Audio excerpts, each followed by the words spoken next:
Hello, അപ്പോൾ ഇന്നത്തെ video എന്ന് പറയുന്നത് നമ്മുടെ ലക്ഷറി ബൊട്ടിക് ഇൻ വയനാടാണ്. വൺ ഓഫ് ദ പ്രീമിയം റിസോർട്ടാണ്. ആഫ്റ്റർ മാരേജ് നമ്മൾ ഫസ്റ്റ് ട്രിപ്പ് പോകുന്നത് ഇവിടത്തേക്കാണ്. 24 മെയ്യിൽ കല്യാണം കഴിഞ്ഞിട്ട് ആദ്യമായിട്ട് പോവാണ്. അപ്പം ഒരുപാട് മാസം ഗ്യാപ്പിന് ശേഷമാണ് ഞാനൊരു വീഡിയോ അപ്ലോഡ് ചെയ്യുന്നത്. അപ്പോൾ സ്ഥലം എന്ന് പറയുന്നത് എക്സാക്റ്റ് വയനാടല്ല, മാനന്തവാടി പുതുച്ചേരി വളവിലാണ് ഈ ഒരു ലൊക്കേഷൻ വരുന്നത്. കൊറോൺ ടൗണിലൊക്കെ നിയറസ്റ്റ് ആയിട്ടാണ്. സെർച്ച് ചെയ്താൽ മനസ്സിലാവും, സെറിൻ വാലി റിസോർട്ട്. അപ്പം ഒരു പ്രൈവറ്റ് പൂൾ വില്ലയൊക്കെ നമ്മൾ ഓൺലൈനിൽ ബുക്ക് ചെയ്തിട്ടാണ് ഇവിടെ പോകുന്നത്.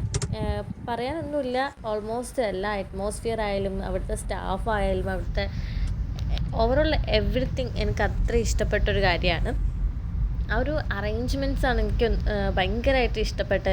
എനിക്ക് ഓൾറെഡി ഇഷ്ടമാണ് ഈ ചെടിയും കാടും അങ്ങനെയുള്ള കാര്യങ്ങളൊക്കെ. അപ്പോൾ ഇവിടുത്തെ ആ ഒരു നീറ്റ്നെസ് എല്ലാം അറേഞ്ച് ചെയ്ത് ഓരോ ചെടികളും അതിൻ്റെ ആ ഒരു ലെവലിൽ അറേഞ്ച് ചെയ്തൊക്കെ എനിക്ക് ഭയങ്കര ഇഷ്ടമായി. അതുപോലെ തന്നെ അത്രയും ഫ്രണ്ട്ലി ആയിട്ടുള്ള സ്റ്റാഫാണ് അവിടെ. ഇവിടെ എല്ലാ വില്ലാസ് അവൈലബിൾ ആണ്. ആറ്റിക് വില്ല, അതുപോലെ തന്നെ 2 ബെഡ് വില്ല വിത്ത് പ്ലെയിൻ പൂൾ, അങ്ങനെ ഒരുപാട് കാര്യങ്ങൾ അവൈലബിൾ ആണ്. നമ്മൾ പ്രൈവറ്റ് പൂൾ വില്ലയാണ് ബുക്ക് ചെയ്തിട്ടുണ്ടായിരുന്നത്. നമ്മൾ കുറച്ച് നേരത്തെയാണ് അവിടെ എത്തിയത്. നമ്മൾ പറഞ്ഞ ടൈമിന് മുമ്പ് ചെക്ക് ഇൻ ചെയ്യുന്നതിന് കുറച്ച് മുമ്പ് എത്തിയോണ്ട് തന്നെ നമ്മൾ ആ സ്ഥലമൊക്കെ ഒന്ന് നോക്കി കണ്ടു. ഒരു പബ്ലിക് പൂള് വരുന്നുണ്ട്. അതുകൂടാതെ ഒരുപാട് സാധനങ്ങൾ അറേഞ്ച് ചെയ്ത് നമുക്കിപ്പോൾ ഫോട്ടോ എടുക്കാൻ വേണ്ടിയിട്ടായാലും അല്ലെങ്കിൽ നമുക്കൊരു സിനാരിയോ തരാൻ വേണ്ടി ഒരു സീനറി മുഴുവൻ ക്രിയേറ്റ് ചെയ്തിട്ടുണ്ട് അവർ.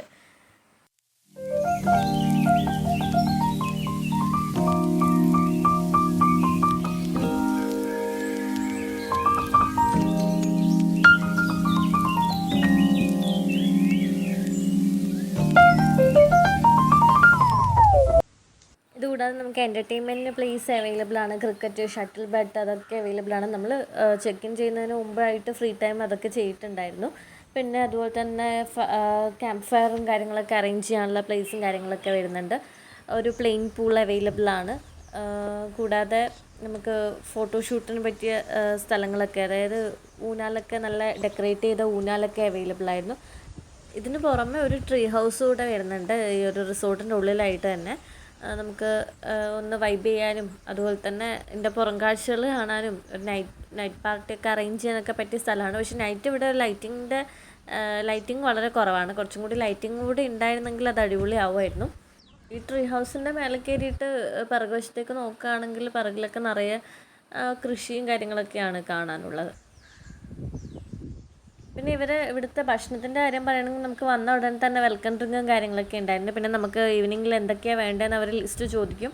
ആ ലിസ്റ്റ് കൊടുത്ത കാര്യങ്ങളൊക്കെ നമുക്ക് റൂമിൽ എത്തിച്ചു തരും. ഇനി എക്സ്ട്രാ ജ്യൂസോ കാര്യങ്ങളൊക്കെ വേണമെങ്കിൽ അതൊക്കെ അറേഞ്ച് ചെയ്ത് തരും. പിന്നെ ഇതാണ് നമ്മുടെ റൂമിൽ നിന്ന് പുറത്തേക്ക് നോക്കുമ്പോഴുള്ള കാഴ്ചയാണ്. കിച്ചണും കാര്യങ്ങളൊക്കെ അടിപൊളിയാണ്. നല്ല പെയിൻറ്റിങ്സും കാര്യങ്ങളൊക്കെ. നമ്മുടെ ഈ റിസപ്ഷൻ്റെ ഏരിയയിൽ തന്നെയാണ് ഇവരെ കിച്ചൺ വരുന്നത്. അവിടെ തന്നെ ഡൈനിങ്ങും കാര്യങ്ങളൊക്കെ വരുന്നുണ്ട്. അപ്പോൾ ഒരു ഈവനിങ് ആയപ്പോൾ നമ്മുടെ റൂമിൽ നിന്ന്, നമ്മുടെ മെയ് എന്ന് പറയുമ്പോൾ നല്ല ചൂടുള്ള സമയമാണ്. എന്നിട്ടും ഇവിടെ ആ ഉച്ച സമയത്ത് പോലും വലിയ ചൂടും കാര്യങ്ങളൊന്നുമില്ല, നല്ല തണുപ്പുണ്ട്. ഈവനിങ് ആകുമ്പോൾ തന്നെ മഞ്ഞിറങ്ങുന്നുണ്ടായിരുന്നു. അപ്പോൾ ഈ ഒരു നൈറ്റ് ടൈം നമ്മുടെ റൂമിൽ നിന്ന് പുറത്തേക്കുള്ള കാഴ്ചയാണ്. ഒരുപാട് വീഡിയോ റൂമിൽ എൻ്റർ ചെയ്യുന്നതൊക്കെ എടുത്തിട്ടുണ്ടായിരുന്നു, ഡിലീറ്റ് ആയിപ്പോയി. അപ്പം ആ ഒരു സമയമാകുമ്പോൾ നമ്മൾ ഡോറിൻ്റെ മേലെയൊക്കെ ആ ഒരു മഞ്ഞിൻ്റെ പാളി ഇങ്ങനെ ഉണ്ടായിരുന്നു. നല്ല അറ്റ്മോസ്ഫിയർ ആയിരുന്നു മെയ് ആയിട്ട് കൂടെ.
ഫുഡിൻ്റെ കൂടെ തന്നെ ഈ നമ്മുടെ ഒരു പാക്കേജ് ഹണിമൂൺ പാക്കേജിൽ വരുന്നതുകൊണ്ട് തന്നെ ബ്രേക്ക്ഫാസ്റ്റ്, ലഞ്ച്, ഈവനിങ്ങിൽ സ്നാക്സ്, ഡിന്നർ കൂടാതെ നമുക്കൊരു ക്യാൻഡിൽ ലൈറ്റ് ഡിന്നറും അതുകൂടെ ഒരു കേക്ക് കട്ടിങ് ഇവർ അറേഞ്ച് ചെയ്തിട്ടുണ്ടായിരുന്നു. ഇവരുടെ പാക്കേജിൽ വരുന്ന കാര്യങ്ങൾ തന്നെയായിരിക്കാം. അപ്പം നമ്മൾ പോയൊരു എക്സ്പീരിയൻസ് വെച്ചിട്ട് നമ്മൾ എന്തായാലും ടൂറിസ്റ്റ് പ്ലേസ് നോക്കുമ്പോൾ റിസോർട്ടാണല്ലോ ഇപ്പം ഹൈലൈറ്റ് ആയിട്ട് വരുന്നത്. അപ്പം നമ്മുടെ പോയൊരു എക്സ്പീരിയൻസ് വെച്ച് നോക്കുകയാണെങ്കിൽ അടിപൊളി റിസോർട്ട് തന്നെയാണ്. അപ്പം നിങ്ങൾക്ക് സെർച്ച് ചെയ്ത് നോക്കാം. അവരുടെ ഇൻസ്റ്റാഗ്രാം പ്രൊഫൈലും കാര്യങ്ങളൊക്കെ അവൈലബിൾ ആണ് സെറീൻ വാലി റിസോർട്ടിൻ്റെ. അപ്പം എനിക്ക് പേഴ്സണലി ഭയങ്കര ഇഷ്ടമായിട്ടുണ്ടായിരുന്നു. One of the memorable moment തന്നെയായിരുന്നു. ഓക്കെ, ഇത്രയേ ഉള്ളൂ. Bye by.